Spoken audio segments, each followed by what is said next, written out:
Hi, welcome to this Model 2 from Solarcleano within this Solarcleano network lessons. Thank you for joining to this second step. I guess you watched the first one, which was about more Solarcleano itself.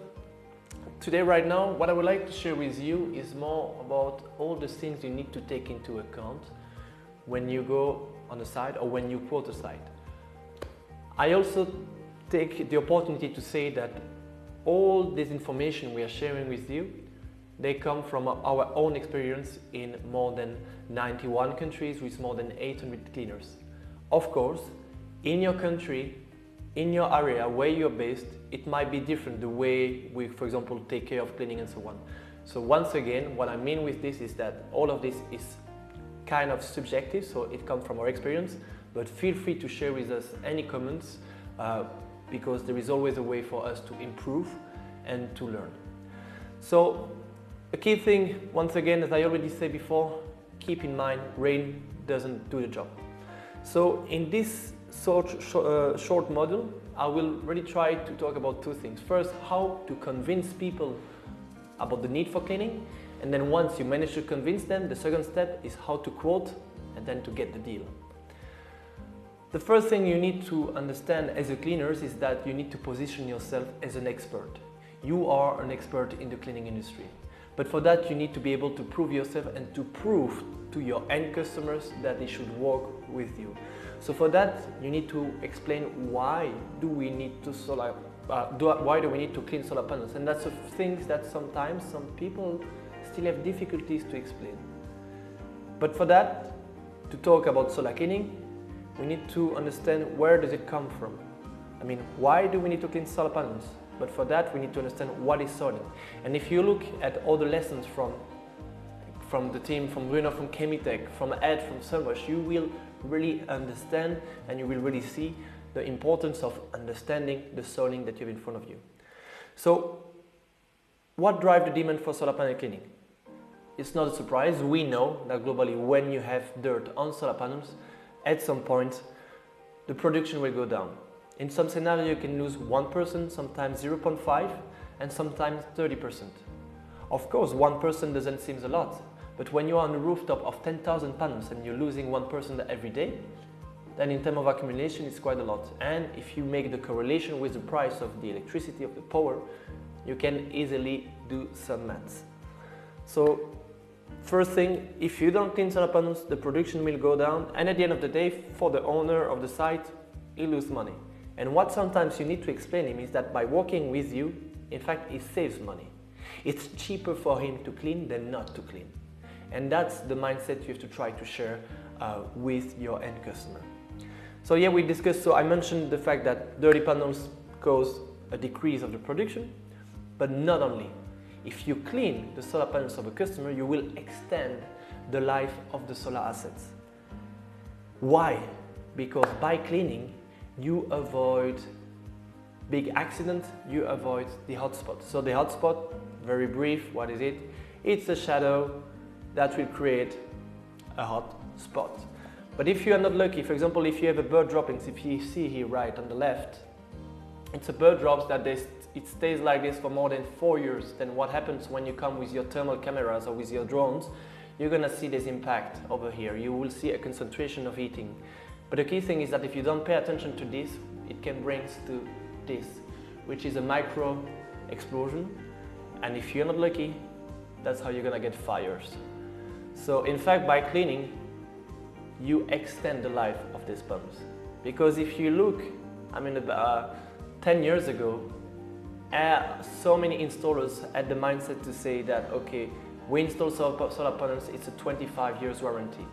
If you look nowadays, more and more installers are not giving that much warranty anymore, or if they give this warranty, they ask a minimum of maintenance. And that's the key thing, is that globally, you, by doing the service, or as a cleaners, you increase the efficiency in the production, so they save money, and you extend the life of the asset, so as well they make some money. So that's globally the way you have to really explain them, is that you're gonna help them as well to do some preventive maintenance. Sometimes it's better to, some people might think that they will only clean once they lose 30%, But the issue is that if you wait that much, you're gonna have hot spot and it's gonna be too long, or too late, sorry. Then it means that you need to clean once again. And you know, if you still do not manage to convince your cleaner, from what we've seen is that people like to see numbers.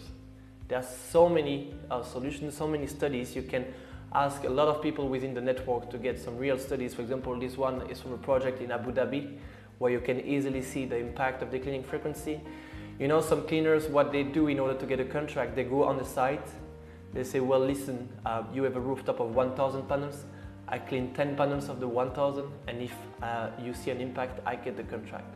And usually when you have the asset owner to whom you say, I clean 10 panels for free, usually they don't say no. And then right after, if you show that there is an impact, then you get a contract. From our own experience, from what we've seen in Europe mainly, usually the cleaning frequency can really depend on a lot of factors. It can be, I mean, if if the installation is next to a cement factory, the cleaning frequency might be 1 time a month. In some cases, in France, for example, they clean mainly 1 time a year. So your goal as a cleaner is to get a portfolio of different type of sites. And if you are lucky enough, try to get contract of more than 1 year. Try to get a contract of 5 years. Let's say, okay, I'm gonna give you this price if I get it for 1 year, but I give you a better price if you give me a cleaning for 5 years every year. That's another way, and for this, again, feel free to discuss with different actors in this Solarcleano network to get their feedback. Again, these things are only our point of view. A key thing as well, when you will have to globally go on the site and clean and so on, you will need to understand that there are some limits with each solution. As I've said, robotics like the Solarcleano makes sense for projects where you have minimum 100, 200 square meters. If it's a domestic rooftop, it makes no sense. You could still, but you're gonna lose time bringing the machine and so on. So that's why it's great to have your manual brushes.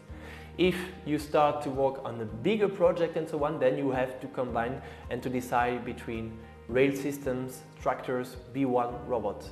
And this is all depends globally on the type of site. If you have trackers, if you have fixed tilt, everything will require different type of solutions. And for this, that's where we, some actors like Ed from Solarcleano, are able to try to provide you and to give you the best support in terms of solutions. Again, if you are in the center of Europe, you're going to see a lot of floating projects. You have to be careful because all the floating projects are not the same. So briefly, once you know that you get everything, you take your robot, you go on a site, and you're ready to go. In this very short video, I will not go through everything, but at least you can see briefly, quickly, how does it work. This one is a dry cleaning one, makes no sense in other places in Middle East. Dry cleaning is only for places when you only have sand and dust, but the cleaning results will always be better with a minimum of water. So now to conclude, what do you need to take into account when you go on the site or when you quote for a site? First, what about the water? Do you have an access to water on site? If yes, perfect, that's a good thing. If you have access, then what about the water quality? Because if the water quality is extremely bad, you need to make sure to have the good equipment with you to filter this water. The second thing, if you don't have any water, then you need to bring a water tank with you. You need to calculate what will be the water consumption of your robot, and based on this to bring enough water. And you need to charge your customer for bringing this water. What about safety? How am I sure that my operator will be in a safety position on a rooftop, on a ladder? You need to make sure that your operator as well as the robot are always in a safety position. For example, for the robot, if you have a site that is 60 degrees inclination, well, don't try to go with the robot on it. What about transport? How are you going to bring the robot from your place to the rooftop or to the site? And if it's on the rooftop, how are you going to move it from the ground to the rooftop? All of this you need to take into account. If you have no single way to, let's say, to access the rooftop, then you need to charge an extra to the customer. For example, if you need a lifting machine, the customer doesn't have any, you don't have any, then you can globally charge him an extra for this. What about the soiling as well? If you arrive on the site and the soiling is extremely high, you might have to consider some increase in your charges. If you arrive on a site full of cement or full of lichen, then you're gonna need to use some Chemitech product, and in that scenario you also need to charge this to your customers, you know. So all of this, you need to make sure to take this into account in order to avoid surprises and to arrive on a site where globally you don't make any money at all.